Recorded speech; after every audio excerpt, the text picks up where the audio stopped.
And under the new setting, applicants will need to be under age of 35. Under the age of 35. Welcome back to my channel, and this is still your introvert Gail, and for today's vlog I would like to share with you an information again about the student visa, some changes again with the student visa. And this is all about the comment of Azil Vlog 17. She's asking whether there's an age limit for getting a student visa right now, or temporary visa. So let's find out.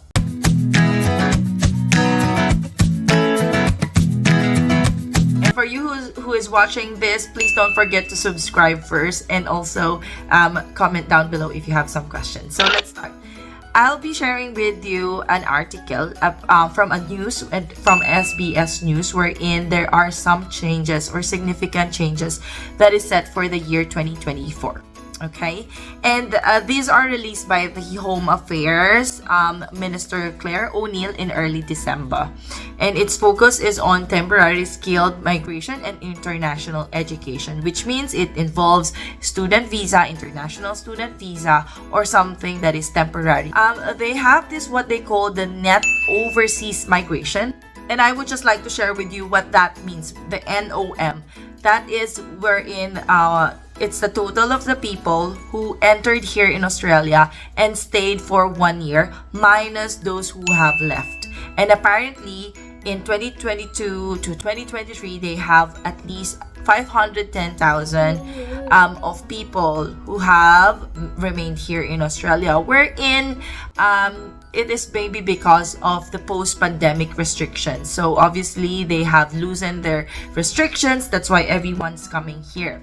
And they would like to do what they would like to do here. They are planning to reduce from 510 to 375,000 by 2024.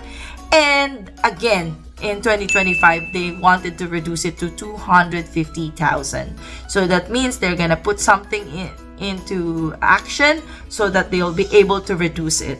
And as per the Home Affairs Minister, their goal is to return migration to the sustainable levels. I'm not too sure what this sustainable levels means, because obviously when there's so many people on a temporary visa here, it might be hard for them to manage, or maybe because there's the housing problem here as well. So I don't know.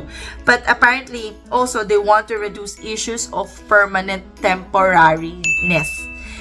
Permanent temporariness, it means that it's a state wherein which people live in Australia on a temporary visa, which means like student visa, and they hop from one visa to another. And I'm very guilty of this because I've done this. I went from student visa because I was running out of my student visa.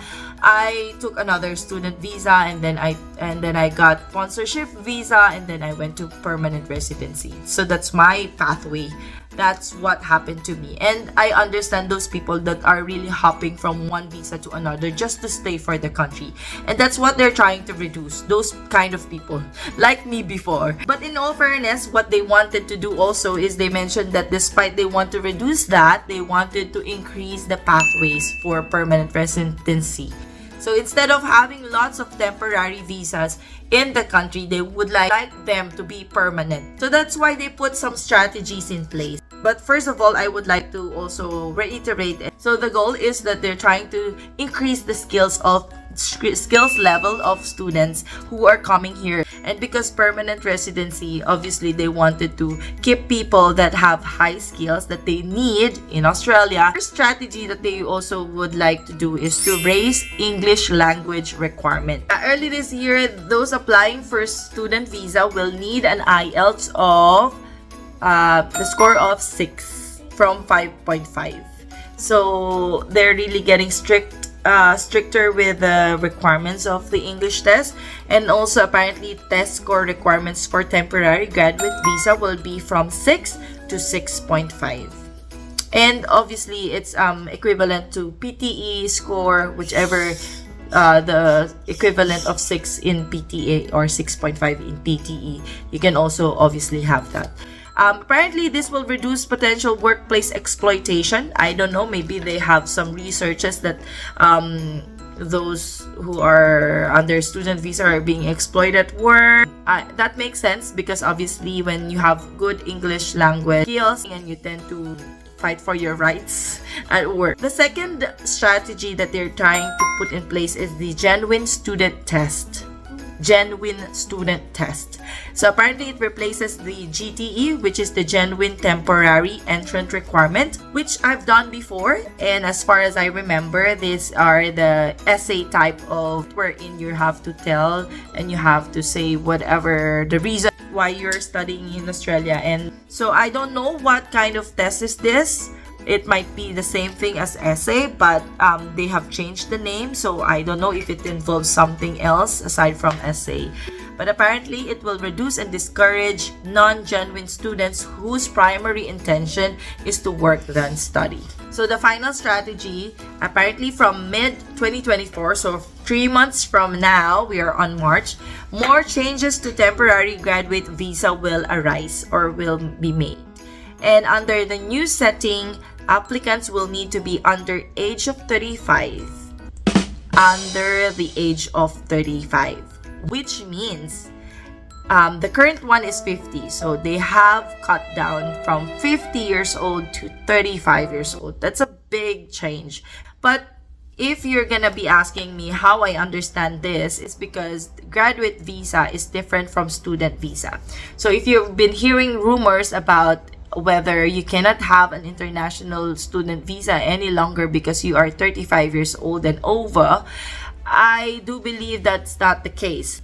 Graduate visa is a visa wherein it will be given to you once you have finished your course. So for an instance, I have applied for a master's degree here in Australia, which is 2 years.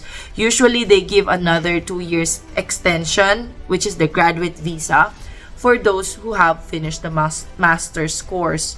So, which means that if you are more than when you take the course, for example, when you are 35 years old, you take the course, you're gonna finish at 35 years old, you're not gonna be having the extension anymore. You're not gonna be having the graduate visa any longer because you're more than 35 years old. That's what I understand. When I first heard it from some friends and some rumors about it, that there's already an age limit for student visa. I don't get it because obviously when you wanted to study, there shouldn't be a limit. 50 years old can still study. So if your intention is really to study, I don't see any reason why the Australian government will reduce the chance of you getting an education. That is why that's the reason. It's after you have finished the course, that's when you cannot get an extra one. If you're more than 35, because obviously that makes sense now because what they're trying to reduce is the temporary entrant visas or temporary permanent temporariness, as what they said. So that's what they're trying to do. Maybe after you've done the student visa, maybe you have already a pathway to permanent residency, which is good. So that just gives us clarification that there's still no limit to do some student visa to study in Australia. There's still no age limit. I've been trying to research everything, all articles.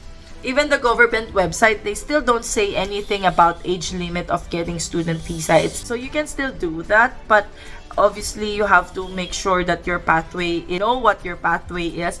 So for you to stay here, if that's what you're planning to do. For you, if you are still planning to go to Australia, still you wanted to study as a pathway, I believe you can still do it, but obviously you just have to make sure you have some plans. You have plan A to Z. And I hope this is still an encouragement for you guys. I know that there's still some changes. So if you really would like to go here, you make sure that you're doing it now.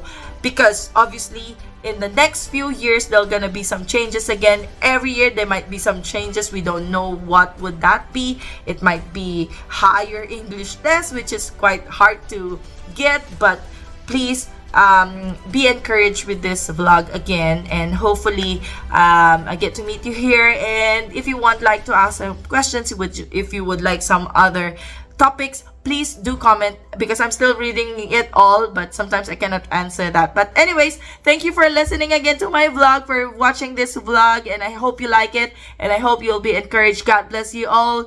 Thank you, and bye-bye!